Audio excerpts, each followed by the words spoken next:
नमस्कार साथियों, आर्य aspirant channel पे आपका स्वागत है। तो आज की क्लास भारतीय संविधान की पार्ट 10 है। इससे पहले 9 पार्ट हो चुके हैं, ये 10 पार्ट छूट गया था जिसको आज कवर करेंगे। ओके, तो भारतीय संविधान को हम लोग घटनाचक्र पूर्वावलोकन से कवर कर रहे हैं। घटनाचक्र पूर्वावलोकन में जितने भी प्रश्न आए हुए हैं उन्हीं के सभी प्रश्नों के नोट्स को डिस्कस करेंगे। ठीक है, ओके, चलिए स्टार्ट करते हैं। देखिए, हो सकता है कि आपका एग्ज़ाम इस बार 27 अक्टूबर को ना हो या दिसंबर में होने की संभावना है, जैसा कि बताया जा रहा है। लेकिन अगर आपका चाहे एग्ज़ाम दिसंबर में हो चाहे 27 अक्टूबर को हो, आपको पढ़ना तो है ही। अगर आपका मान लीजिए दिसंबर में भी जाता है तो आपके पास एटलीस्ट एक महीना और मिल जाएगा आपको, नवंबर का। ठीक है, तो आपको अपनी पढ़ाई जारी रखनी, चाहे एग्ज़ाम कभी भी हो, आप कंटिन्यू अपना पढ़ते रहिए। तो हम लोग स्टार्ट करते हैं पार्ट 10 वित्त आयोग से स्टार्ट करेंगे। इससे पहले लास्ट में हमने ख़त्म किया था, हाँ ठीक है, ओके, यहाँ पे चल रहा था। चलिए, तो बात करते हैं वित्त आयोग। इससे काफ़ी प्रश्न डायरेक्ट पूछे जाते हैं। आर्टिकल याद रखिएगा 280 में वित्त आयोग के गठन के बारे में है। और वित्त आयोग का गठन कौन करता है? राष्ट्रपति करते हैं, प्रत्येक 5 वर्ष पे, या फिर जब उनको ऐसी आवश्यकता लगे कि कब उनको वित्त आयोग का गठन करना है, तो इस हिसाब से वो वित्त आयोग का गठन करते हैं। अभी तक क्या होता आ रहा है कि 5 वर्ष में ही वित्त आयोग का गठन किया जाता है। ठीक है, अब वित्त आयोग के सदस्य और अध्यक्ष की बात की जाए तो इसमें एक अध्यक्ष और 4 सदस्य होते हैं। तो 1+4 आप याद रखिएगा। 1 का मतलब अध्यक्ष हो गए और 4 इसके सदस्य हो गए। ओके, नेक्स्ट, वित्त आयोग के कार्य क्या है? तो सुझाव देना, मतलब इसके सुझाव बाध्यकारी नहीं है, सिर्फ ये सुझाव देती है। संघ और राज्य के बीच करों का वितरण कैसा होना चाहिए? राज्यों को सहायता अनुदान देना, जैसे आर्टिकल नंबर 275, राज्यों को जो सहायता दी जाती है उनकी भी सिफारिश यही करता है। थर्ड पॉइंट आप कह सकते हैं कि राज्य वित्त आयोग की सिफारिश के आधार पर राज्यों की पंचायतों को संसाधन की उपलब्धता के लिए राज्य की संचित निधि में वृद्धि के लिए उपाय सुझाना। ठीक है, तो राज्यों की जो पंचायतें होती हैं उनके संसाधनों की उपलब्धता हो सके, उसके लिए क्या करता है कि राज्य की संचित निधि में ऐसी वृद्धि की जाए। उसके लिए राज्य वित्त आयोग, ये राज्य वित्त आयोग है, इनकी सिफारिशों के आधार पर ऐसे सुझाव भी केंद्रीय वित्त आयोग देता है। ओके, नेक्स्ट बात करते हैं अन्य विषय जिसके बारे में प्रेसिडेंट सिफारिश करें। और ऐसे विषय शामिल होते हैं जिनके बारे में प्रेसिडेंट सिफारिश करें, तो उनके लिए भी ये अपने सुझाव देता है फाइनेंस कमीशन। नेक्स्ट बात करते हैं आर्टिकल नंबर 280 का 2, इनकी योग्यताएं क्या क्या होती हैं? तो संसद विधि द्वारा निर्धारित करती है, तो संसद को योग्यता बनाने का अधिकार है। और इसके संबंध में संसद ने एक अधिनियम बनाया था 1951 का, वित्त आयोग अधिनियम 1951। इसमें अध्यक्ष और सदस्य की योग्यताएं, नियुक्ति, कार्यकाल, वेतन, शक्तियां और परिभाषा, ये सभी इस अधिनियम में दी गई हैं। ओके, तो संसद को यह अधिकार है इन सभी चीज़ों को लेकर, वित्त आयोग को लेकर। नेक्स्ट बात करते हैं प्रथम वित्त आयोग 22 नवंबर 1951 को बनाया गया था। और उसके अध्यक्ष थे केसी नियोगी। तो ये अध्यक्ष का नाम याद रखिएगा। कुछ वित्त आयोग जो अभी पुराने हैं उनके बारे में आप याद रखिएगा कि कौन कौन से कब कब बनाए गए हैं। जैसे अभी लेटेस्ट तो ये 16वां है, 16वां वित्त आयोग, जिसके अध्यक्ष हैं अरविंद पनगड़िया। इससे पहले 15वां था NK सिंह, 14वें थे YV रेड्डी, 13वें थे विजय केलकर और 12वें थे C रंगराजन। और ये अभी इसलिए इम्पोर्टेंट है, ये क्या नाम याद रखना इनके अध्यक्षों के बारे में, क्योंकि मैथ्स कॉलम में पूछ दिए जाते हैं कि कौन से समय पर कौन से में वित्त आयोग का अध्यक्ष कौन रहा था। ठीक है, बात करते हैं राज्य वित्त आयोग की। तो जैसे केंद्र का वित्त आयोग होता है वैसे ही राज्य का वित्त आयोग होता है। ये भी एक संवैधानिक संस्था है। संवैधानिक संस्था का मतलब हो जाता है जिसका जिक्र संविधान में किया गया है। जैसे आर्टिकल नंबर 243 का झा से लेके 243 का मा तक जो है ये राज्य वित्त आयोग से संबंधित है। ओके, नेक्स्ट पॉइंट है, इंपॉर्टेंट है, अध्यक्ष और इसके जो सदस्य होते हैं इनको पुनर्नियुक्त किया जा सकता है, यानी कि ये दोबारा से नियुक्त हो सकते हैं। ठीक है, नेक्स्ट बात करते हैं योजना आयोग और नीति आयोग। ठीक है, तो योजना आयोग क्या है? संविधानेतर संस्था, यानी कि इसमें इनका संविधान में जिक्र नहीं है, संविधान से अलग, ये एक प्रस्ताव के द्वारा बनाई गई थी। गठन हुआ था योजना आयोग का 15 मार्च 1950। आज भी योजना आयोग, भले ही योजना आयोग की जगह क्या नाम है आपका नीति आयोग आ गया है, लेकिन योजना आयोग के गठन के बारे में आज भी पूछा जाता है। 15 मार्च 1950, 1950 ये डेट याद रखिएगा कि योजना आयोग का गठन किया गया था। कैसे किया गया था? कि मंत्रिमंडल के एक संकल्प के द्वारा किया गया था। PM इसके पदेन अध्यक्ष होते हैं और गुलजारी लाल नंदा इसके पहले उपाध्यक्ष थे। ये आपको याद रखना है, इतना छोटा मोटा याद रखना है बस। नेक्स्ट बात करते हैं नीति आयोग। जो कि बाद में अभी 2015 में बनाया गया था। 1 जनवरी 2015 को योजना आयोग के स्थान पर ये बनाया गया था। ये भी मंत्रिमंडल के एक संकल्प और प्रस्ताव के द्वारा लाया गया था। ये इसके अध्यक्ष जो होते हैं पीएम होते हैं और पहले उपाध्यक्ष अरविंद पनगड़िया थे। ये वही अरविंद पनगड़िया हैं जिनको अभी यहाँ पे देखिए 16वें वित्त आयोग का अध्यक्ष बनाया गया है। ठीक है, ये पहले नीति आयोग के उपाध्यक्ष रह चुके हैं, वो भी पहले वाले तो पहले हैं, इसलिए याद रखिएगा। और बाकी ये संविधान से अलग है, इनका जिक्र संविधान में नहीं है, ना तो नीति आयोग का है और ना ही योजना आयोग का है, तो ये भी पॉइंट है कि आप याद रखना। नेक्स्ट बात करते हैं नीति आयोग के उपाध्यक्ष। हाँ, कैबिनेट मंत्री के समान होते हैं, तो ये याद रखिएगा कि कैबिनेट मंत्री के समान इनको दर्जा दिया जाता है। सहकारी संघवाद के सिद्धांत पर आधारित है। अब पूछा जाता है कि नीति आयोग कौन से सिद्धांत पर आधारित है, तो सहकारी संघवाद के सिद्धांत पर यह आधारित है। ओके, नेक्स्ट बात करते हैं राष्ट्रीय विकास परिषद। ये गठन किसका किया गया था? 6 अगस्त 1952। याद रखिएगा, डेट याद रखिएगा, सन याद रखिएगा। ये भी प्रस्ताव के द्वारा ही इसका गठन किया गया था। इसके अध्यक्ष राष्ट्रीय विकास परिषद के अध्यक्ष पदेन अध्यक्ष होते हैं पीएम। संघीय मंत्रिमंडल इसके सभी मंत्री इसके सदस्य होते हैं। सभी राज्यों के सीएम इसके सदस्य होते हैं। सभी यूटी के सीएम या प्रशासक इसके सदस्य होते हैं। योजना आयोग के सदस्य इसके सदस्य होते हैं। ठीक है, तो ये भी आप याद रखना। पंचवर्षीय योजनाओं में राज्यों की भागीदारी सुनिश्चित करना इसका जो है मेन काम था राष्ट्रीय विकास परिषद का, कि पंचवर्षीय योजनाओं में राज्यों की कैसे भागीदारी सुनिश्चित की जा सके। इसकी आखिरी बैठक हुई थी दिसंबर 2012 में, क्योंकि पंचवर्षीय योजनाएं जैसे समाप्त हो गई उसी प्रकार इसके कार्य भी समाप्त हो गए राष्ट्रीय विकास परिषद के। लेकिन आपको राष्ट्रीय विकास परिषद की जो गठन है वो याद रखिएगा, और इसके अध्यक्ष कौन होते थे तो वो याद रखिएगा। पीएम जो है इसके अध्यक्ष होते हैं। ठीक है, नेक्स्ट एक मिनट। ओके, नेक्स्ट बात करते हैं चुनाव आयोग की। चुनाव आयोग पार्ट 15 सभी जानते हैं, संविधान के भाग 15 में चुनाव आयोग है। आर्टिकल की बात करें 324 से लेके 329 तक आपका चुनाव आयोग है। 324 से लेके 329 तक। 324 में ही निर्वाचन आयोग यानी चुनाव आयोग के बारे में दिया गया है। यह एक स्थायी व स्वतंत्र निकाय है। संसद के, विधानमंडल के, राष्ट्रपति उपराष्ट्रपति के चुनाव करवाते हैं ये चुनाव आयोग। तो ये याद रखिएगा कि कौन कौन से चुनाव आयोग के द्वारा किए जाते हैं। ओके, अब ये देखिए निर्वाचन जो नामावली है ये तैयार की जाती है। कभी कभी लिखा जाता है, कथन कारण में लिख के आता है कि निर्वाचन जो नियमावली है, नामावली, उसको तैयार करने का काम राष्ट्रपति करते हैं, तो गलत है। ये आपका निर्वाचन आयोग करता है या चुनाव आयोग करता है। ठीक है, नेक्स्ट बात करते हैं मुख्य निर्वाचन आयुक्त या चुनाव आयुक्त और अन्य निर्वाचन आयुक्तों की नियुक्ति प्रेसिडेंट के द्वारा की जाती है। ठीक है, 1989 में पहली बार ऐसा हुआ कि आयोग को 3 सदस्यीय बनाया गया। इससे पहले ये सिर्फ 1 सदस्यीय था। 1989 में पहली बार 3 सदस्यीय बनाया गया था। अच्छा, मुख्य निर्वाचन आयुक्त और अन्य निर्वाचन आयुक्त की जो पावर है, वेतन भत्ते, ये सब समान होते हैं, यानी पावर भी तीनों की बराबर होती है, वेतन भत्ते भी समान होते हैं। ठीक है, सुप्रीम कोर्ट के जज के समान।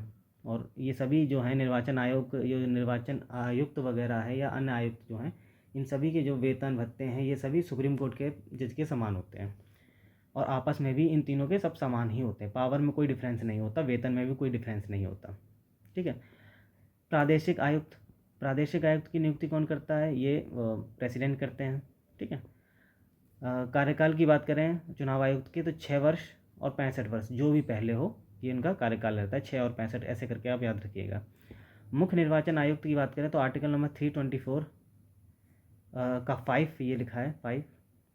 ठीक है, इनको उसी तरह हटाया जा सकता है जैसे सुप्रीम कोर्ट के न्यायाधीश को हटाया जाता है। तो सुप्रीम कोर्ट के न्यायाधीश को जिस तरीके से हटाया जाता है, उसी तरह मुख्य निर्वाचन आयुक्त को भी उनके पद से हटाया जाता है। अन्य आयुक्त जो हैं, जो 2 अन्य आयुक्त नियुक्त किए जाते हैं, उनको ECG यानी कि जो मुख्य निर्वाचन आयुक्त है उनकी सिफारिश पर हटाया जाता है राष्ट्रपति के द्वारा। ठीक है, तो ये आप याद रखिएगा। चुनाव की अधिसूचना, तो अधिसूचना चुनाव की कौन जारी करता है? तो चुनाव की अधिसूचना चाहे लोकसभा का चुनाव हो या राज्यसभा का चुनाव हो तो प्रेसिडेंट जारी करते हैं, राष्ट्रपति। विधानसभा और विधान परिषद के अगर चुनाव है तो गवर्नर या प्रशासक जारी करते हैं निर्वाचन आयोग की अनुशंसा पर, यानी निर्वाचन आयोग की सिफारिश पर प्रेसिडेंट और गवर्नर जो है अधिसूचना जारी करते हैं चुनाव की। तो चुनाव की अधिसूचना के बारे में याद रखिएगा। प्रेसिडेंट केंद्र स्तर पर, यानी कि लोकसभा और राज्यसभा के चुनाव है तो प्रेसिडेंट जारी करते हैं अधिसूचना। विधानसभा विधान परिषद के चुनाव है तो गवर्नर या प्रशासक जारी करते हैं। ओके, नेक्स्ट है आर्टिकल नंबर 326, ये 6 है। ये वयस्क मताधिकार का प्रावधान करता है। 61वां संविधान संशोधन भी इसी से संबंधित है। 1988 में हुआ था, लागू हुआ 1989 में। यहाँ इसमें क्या था कि 21 वर्ष से आयु घटाकर 18 वर्ष कर दी गई थी वोटिंग की। ठीक है, मताधिकार और निर्वाचन होने का अधिकार, यानी मत देने का अधिकार और निर्वाचित होने का अधिकार, ये वैधानिक अधिकार है, यानी कानूनी अधिकार है हमारा। ठीक है, क्यों कानूनी अधिकार है?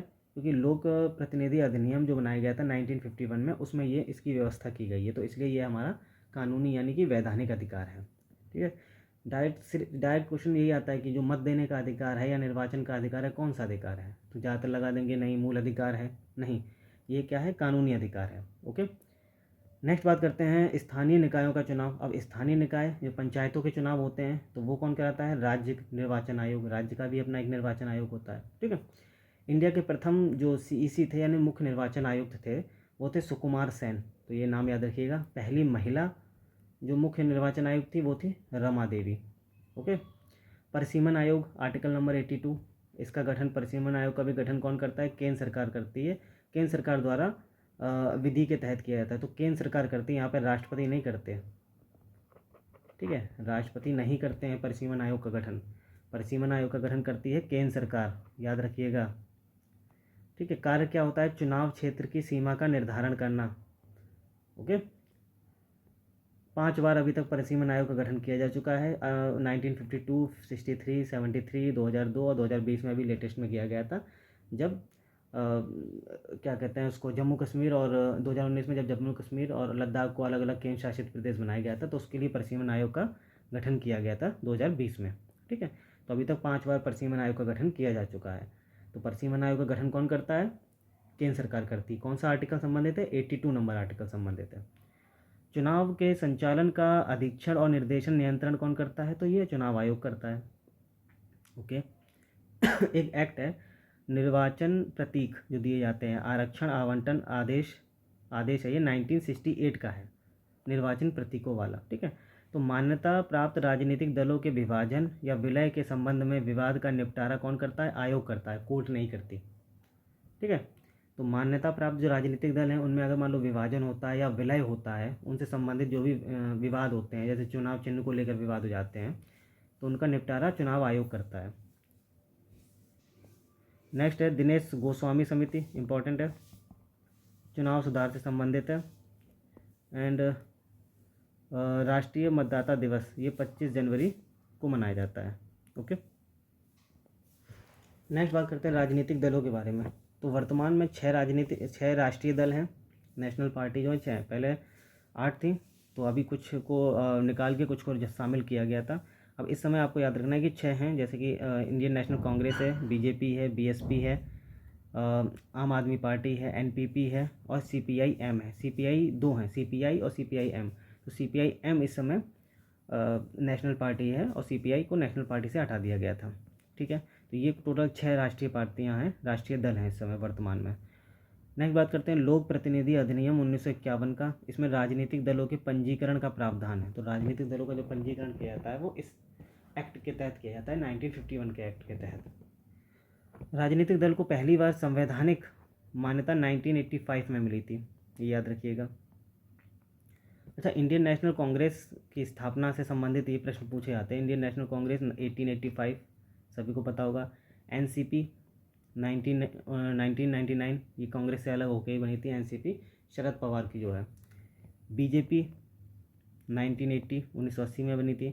Akali Dal 1920, Telugu Desam party 1982 1982, BSP 1984, Bahujan Samajwadi party, SP Samajwadi party 1992, AITC all India Trinamool Congress 1998, CPI 1925, CPI M 1964।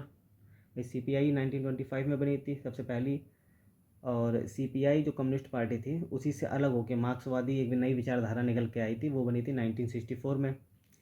AIADMK ये बनी थी 1972 में, भारतीय जनसंघ 1951 में। तो ये इनके आप सन याद रखिएगा, कौन सी पार्टी कब किसका गठन किया गया है। कामराज योजना ये इंडियन नेशनल कांग्रेस से संबंधित है, 1963 की है यह योजना, कामराज योजना। नेक्स्ट बात करते हैं राज्य स्तरीय दलों को मान्यता जो दी जाती है, ये मान्यता याद रखिएगा, इंपॉर्टेंट है, पूछी जाती है कि मतलब कोई भी पार्टी एक राज्य स्तर की पार्टी है तो उसको मान्यता किस आधार पर दी जाएगी। जैसे कि उसने या तो ऐसा है कि पहला पॉइंट है कि विधानसभा में पिछले आम चुनाव, जो भी आम चुनाव हुए होंगे विधानसभा के, उसमें पड़े कुल वैध मतों में से मिनिमम 6% वोट उसको मिला हो, 6% वोट मिला हो प्लस 2 सीटें मिली हों मिनिमम, ठीक है, तो वो राज्य स्तरीय पार्टी घोषित हो जाएगी। दूसरा पॉइंट, या तो उसे लोकसभा के जो चुनाव हुए हैं पिछले आम चुनाव में पड़े कुल वैध मतों में मिनिमम उसको 6% सीटें मिली हों या एक लोकसभा की सीट मिली हो, तो उसको राज्य स्तरीय का दल जो है कि मान्यता मिल जाएगी। या फिर विधानसभा के पिछले आम चुनाव में मिनिमम 3% सीटें या 3 सीटें जो भी ज़्यादा हों वो मिली हों, मतलब 3% सीटें मिली हों या 3 सीटें मिली हों, जो ज़्यादा है इन दोनों में जो भी ज़्यादा है वो मिला हो, ठीक है। तो ये 3 पॉइंट हो गए। इसके अलावा या फिर उसको लोकसभा या विधानसभा के पिछले आम चुनाव में कुल वैध मत जो वोट पड़े थे उनका मिनिमम 8% मत मिला हो। तो ये 4 पॉइंट हैं जो कि याद रखिएगा। पहला 6% मत मिला हो या 2 सीटें विधानसभा के चुनाव में। दूसरा पॉइंट, लोकसभा के चुनाव में 6% सीटें, 6% वोट या एक लोकसभा की सीट। या फिर उसको विधानसभा के चुनाव में मिनिमम 3% सीटें या 3 सीटें जो भी अधिक हैं इन दोनों में वो मिला हो। या फिर लोकसभा या विधानसभा के पिछले आम चुनाव में अगर कुल जो वैध मत पड़े थे, कुल जो टोटल वोटिंग हुई थी, लीगल वोटिंग जो हुई थी, उसका 8% वोट मिला हो उसको, भले ही सीटें एक भी ना मिली हों, 8% वोट मिले हों, ठीक है, तो वो राज्य स्तरीय दल घोषित हो जाता है। ओके, नेक्स्ट बात करते हैं राष्ट्रीय स्तरीय दल। अब कोई भी दल राष्ट्रीय स्तर पर कैसे उसको मान्यता दी जाती है, निर्वाचन आयोग के द्वारा मान्यता दी जाती है ये।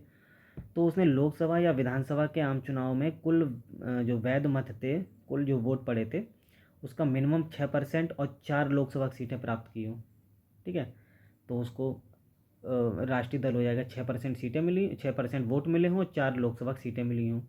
या फिर जो पिछले लोकसभा के चुनाव हुए हैं उनमें मिनिमम 2% सीटें मिली हैं कम से कम 3 राज्यों में। मान लीजिए वोटिंग चाहे उसको कितनी भी मिली हो, 5%, 6%, 7%, उससे फ़र्क नहीं पड़ता।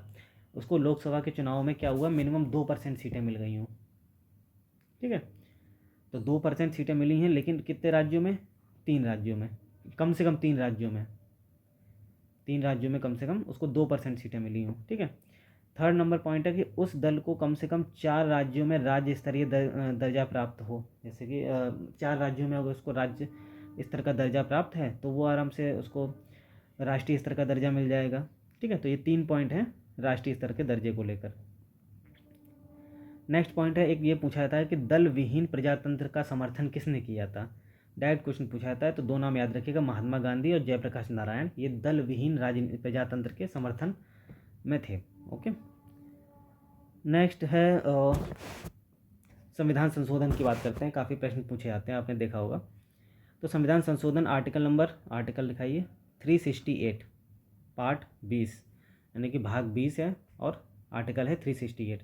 संविधान में, हमारे संविधान में 3 प्रकार के संशोधन का प्रावधान किया गया है, साधारण बहुमत से, विशेष बहुमत, और तीसरा है विशेष बहुमत प्लस राज्यों का अनुमोदन। ये दोनों ही आर्टिकल 368 में आते हैं, ठीक है, विशेष बहुमत और विशेष बहुमत प्लस राज्यों का अनुमोदन। संविधान संशोधन विधेयक, अच्छा हाँ, ठीक है, तो देखो एक विधेयक लाया जाता है, जो संविधान में संशोधन करने वाला विधेयक जो पेश किया जाता है वो याद रखिएगा किसी भी सदन में लाया जा सकता है। पूछा जाता है प्रश्न, संविधान संशोधन विधेयक जब भी पेश किया जाएगा तो किसी भी सदन में लाया जाएगा। इसको विशेष बहुमत से पारित होना जरूरी है, प्रत्येक सदन से विशेष बहुमत से पारित होगा। इसी प्रकार अगर कोई साधारण बहुमत से संशोधन जो लाया जाता है, या साधारण बहुमत से जो संशोधन, जैसे अभी हमने बात की थी कि 368 में, जो आर्टिकल नंबर 368 में, उसमें ये 2 आते हैं, विशेष बहुमत वाला और विशेष बहुमत प्लस राज्यों का अनुमोदन, यानी राज्यों के द्वारा जो समर्थन दिया जाता है। इसी प्रकार अगर साधारण बहुमत वाले जो संशोधन होते हैं, जो साधारण बहुमत से पास होते हैं, वो 368 के तहत संविधान संशोधन नहीं समझे जाते। जैसे आर्टिकल नंबर 2 हो गया, 3 हो गया, 169 हो गया, जिसमें विधान परिषद के गठन का प्रावधान है, 169 आर्टिकल नंबर। तो वो क्या होता है, ये सब साधारण बहुमत से पास होते हैं। आर्टिकल नंबर 3 साधारण बहुमत से पास होता है। आर्टिकल नंबर 2 साधारण बहुमत से पास होता है। 3 में आप जानते ही हैं, किसी भी नए राज्य की स्थापना, सीमाओं में परिवर्तन करना, नाम में परिवर्तन करना, तो ये संसद से साधारण बहुमत से जो है पास होते हैं। तो जो साधारण बहुमत से जो पास होते हैं संविधान संशोधन, वो आर्टिकल नंबर 368 के तहत संविधान संशोधन नहीं समझे जाते। ओके, संविधान में संशोधन सिर्फ 2 तरीके के होते हैं, समझे आएंगे, विशेष बहुमत से, और सेकंड विशेष बहुमत प्लस आदेश जो है राज्यों के अनुमोदन से, राज्यों के जो राज्य जो है समर्थन दे दें उनको। ठीक है, पहला संविधान संशोधन अधिनियम 1951 में हुआ था। अब इसमें क्या क्या जोड़ा गया था, आर्टिकल नंबर 31 का क, 31 का ख, 9वीं अनुसूची जोड़ी गई थी। ठीक है, इसी प्रकार 42वां संविधान संशोधन इम्पोर्टेंट है, 1976 में हुआ था। इसको लघु संविधान कहा जाता है। बहुत सी चीज़ें इसमें जोड़ी गई थी। ठीक है, 52वां संविधान संशोधन अधिनियम 1985 में दल बदल से संबंधित, ये दल बदल को रोकने के से संबंधित था ये विधेयक। इसी प्रकार 86वां संविधान संशोधन अधिनियम 2002, इसमें आर्टिकल नंबर 21 का जोड़ा गया था, शिक्षा का अधिकार दिया गया 6 से 14 वर्ष के बच्चों को, मूल अधिकार में जोड़ा गया, 21 के काम है। ओके, तो ये डायरेक्ट क्वेश्चन पूछे जाते हैं। इसी प्रकार नेक्स्ट है 91वां संविधान संशोधन अधिनियम 2003, मंत्रिपरिषद का आकार सुनिश्चित किया गया कि 15% से ज़्यादा मंत्री नहीं होने चाहिए। जो भी राज्य की टोटल विधानसभा की सीटें हैं या केंद्र में जो लोकसभा की सीटें हैं, उनका 15% से ज़्यादा मंत्री नहीं होने चाहिए। सॉरी। इसी प्रकार 69वां संविधान संशोधन 1991 में दिल्ली को एनसीआर का दर्जा दिया गया। 97वां संविधान संशोधन अधिनियम 2011 का सहकारी समितियों को संवैधानिक दर्जा दिया गया। ओके, नेक्स्ट 100वां संविधान संशोधन अधिनियम, ये भारत और बांग्लादेश के साथ हुआ था, सीमा समझौता था।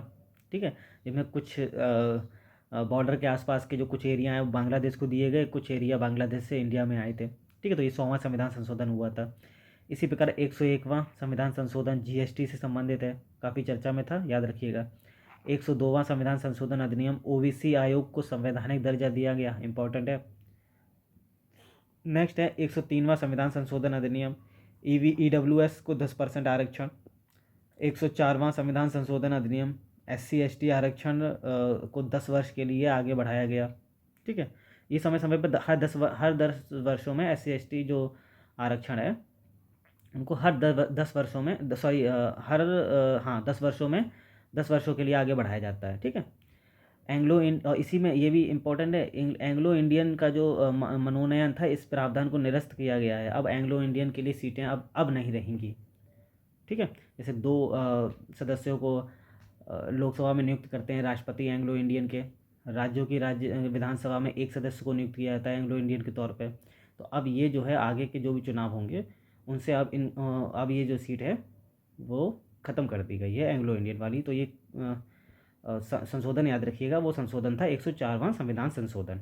ठीक है, लेटेस्ट अभी ये पारित हुआ था 109वां संविधान संशोधन अधिनियम, जो सभी जानते हैं महिलाओं को 33% आरक्षण देने से संबंधित है। ओके, नेक्स्ट बात करते हैं राजभाषा, पार्ट नंबर 17, आर्टिकल नंबर 343 से लेकर 351 तक राजभाषा के बारे में है। 8वीं अनुसूची है हमारी, उसमें 22 भाषाओं का जिक्र किया गया है। मूल रूप से जब संविधान लागू हुआ था तब 14 भाषाएं थी इसमें 8वीं अनुसूची में। ठीक है, तो ये दोनों पॉइंट याद रखिएगा, मूल संविधान में 14 भाषाएं थी, अब वर्तमान में 22 भाषाएं हैं 8वीं अनुसूची में। ये भाषाएं कब कब जोड़ी गई, ये संविधान संशोधन जो है वो याद रखिएगा। 21वें संविधान संशोधन के द्वारा 1967 में सिंधी भाषा को जोड़ा गया था। 71वें संविधान संशोधन के द्वारा 1992 में कोंकणी, मणिपुरी और नेपाली 3 भाषाओं को जोड़ा गया। इसी प्रकार 92वां संविधान संशोधन 2003 में जो हुआ था उसमें बोडो, डोगरी, मैथिली और संथाली को जोड़ा गया। 96वां संविधान संशोधन जो 2011 में हुआ है उसमें उड़िया भाषा का नाम बदलकर ओडिया किया गया। ठीक है, तो ये 2 तो 3 याद रखिएगा, 21वां 71 और 92। 21वें में सिंधी, 71 में 3 कोकाड़ी, मणिपुरी, नेपाली, और 92 में बोडो, डोगरी, मैथिली और संथाली। ओके, तो वर्तमान में टोटल 22 भाषाएं हैं 8वीं अनुसूची में।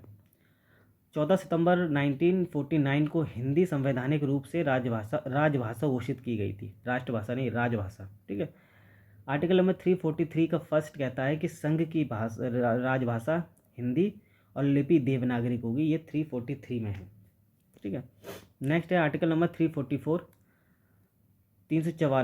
राजभाषा आयोग के गठन से संबंधित है, और राजभाषा आयोग के गठन जो है वो प्रेसिडेंट करते हैं। पहला राजकीय भाषा आयोग का गठन 1955 में BG खेर के अध्यक्ष में किया गया था। तो BG खेर याद रखिएगा, पहले राज्य भाषा आयोग के अध्यक्ष थे। ठीक है। और ये आर्टिकल नंबर 344 में दिया गया है इस आयोग के गठन के बारे में।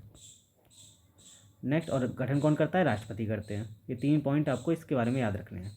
आर्टिकल नंबर 344 का 4 कहता है कि राजभाषा पर 30 सदस्यीय संयुक्त संसदीय समिति के गठन का प्रावधान, यानी कि राजभाषा पर एक मतलब कोई भी डिबेट होती है तो संयुक्त संसदीय समिति भी बनाई जाती है, और वो 30 सदस्यीय होती है। इसका बाकायदा प्रावधान किया गया है संविधान में, आर्टिकल नंबर 344 के ही 4 में किया गया है। अब इन 30 सदस्यों में 20 लोकसभा से होंगे और 10 राज्यसभा से होंगे। ठीक है। नेक्स्ट, आर्टिकल नंबर 346 है, एक राज्य से दूसरे राज्य प्लस राज्य या यूटी के बीच में जो पत्राचार होता है उनकी भाषा के बारे में आर्टिकल 346 में दिया गया है। 348 सुप्रीम कोर्ट और हाई कोर्ट की सभी कार्रवाइयाँ इंग्लिश में होंगी।